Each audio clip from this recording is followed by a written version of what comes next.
নমস্কার বন্ধুরা, আজকে একটা চিকেনের রেসিপি নিয়ে আপনাদের সামনে হাজির হয়েছি। তো চিকেন রেসিপিটা আপনাদের কিভাবে করব তার উপকরণের আগে মাংসটা আমি কি করেছি, এটা হাড় শুদ্ধ মাংস।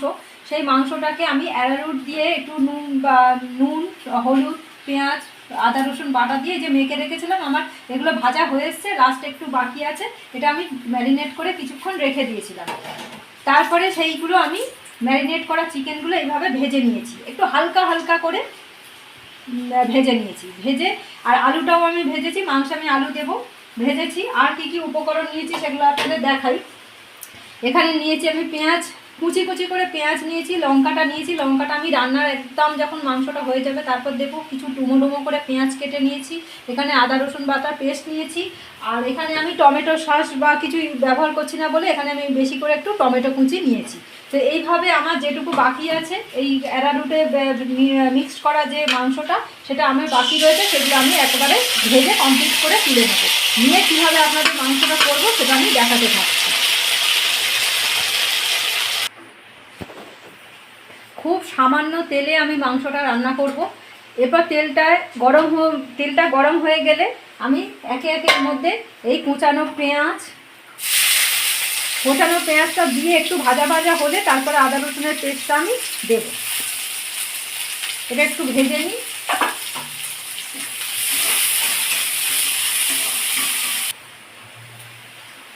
পেঁয়াজটা লাল লাল হয়ে ভাজা হয়ে গেছে, এর মধ্যে আদা রসুনের পেস্টটা আমি দিয়ে দিলাম। এটা আরেকটু কষে নেব। কষে নেওয়ার পরে তারপরে টমেটোগুলো দেব। একটু সামান্য নাড়াচাড়া করে আমি টমেটোগুলো এর মধ্যে দিয়ে দিচ্ছি। টমেটোটা একটু ভাজা ভাজা হয়ে গেলে নুন, মিষ্টি, হলুদ সমস্ত একসাথে আমি দিয়ে দেব। এখানে আমি কোনো লঙ্কা আগে দিচ্ছি না, এটা যখন ঝোলটা ফুটে যাবে তারপরে আমি লঙ্কা, পেঁয়াজের টুকরোগুলো দেবো।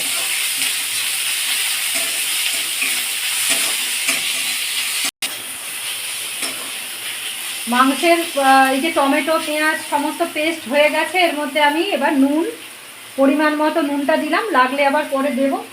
আর হলুদ দেব, আর সামান্য মিষ্টি দেব। এখানে সামান্য হলুদ গুঁড়ো দিলাম, আর মিষ্টি দিয়ে দেবো সামান্য।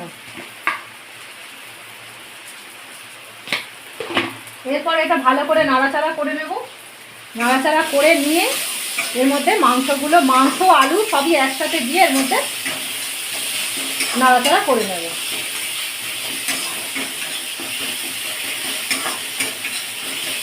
মশলাটা আমার রেডি হয়ে গেছে। এর মধ্যে আমি ভেজে রাখা যে মাংসগুলো, আলুগুলো সবই আমি একসাথে দিয়ে দিচ্ছি।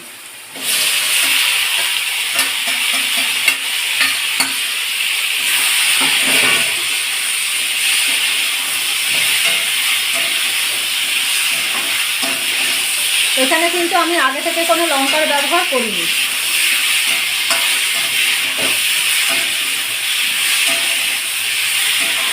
এরপর এটা আমি অনেকক্ষণই নাড়াচাড়া করব। এটা ভালো করে আরও একটু মাংসের সাথে মশলাগুলো মেশাতে থাকবো।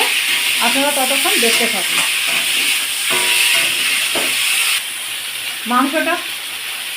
মাংসটা খুব ভালোভাবে আমার কষা হয়ে গেছে। এরপর আমি এতে জল দিয়ে মাংসটাকে সিদ্ধ হতে দেবো। এটা একটু কষা কষা হবে, সেই জন্য আর বেশি জল ব্যবহার করলাম না। এরপর এটা আমি ঢাকা দিয়ে মাংসটাকে ফুটতে দেবো।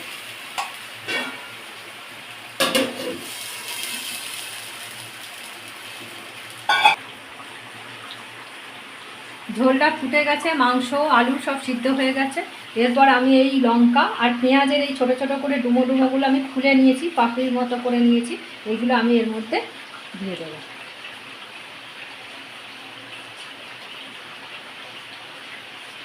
দিয়ে এটা কিছুক্ষণ আরও আমি ফুটতে দেবো। তারপরে আপনাদের না দিয়ে আমি দেখাবো কীরকম জিনিসটা হলো। এরপর আমি কাঁচা লঙ্কাগুলো ওপর থেকে এভাবে দিয়ে দেবো।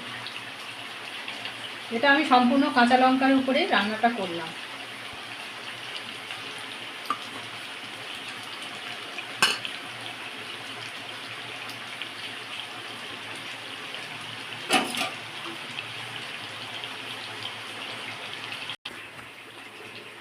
মাংসটা আমার রেডি হয়ে গেছে। আর এরকমভাবে আপনাদের একটা আজকে নতুন রান্না দেখালাম। যদি মনে হয় বাড়িতে রান্না করে খাবেন এবং কেমন হয়েছে আমাকে কমেন্টের মাধ্যমে জানাবেন। ততক্ষণের জন্য আপনাদের টাটা।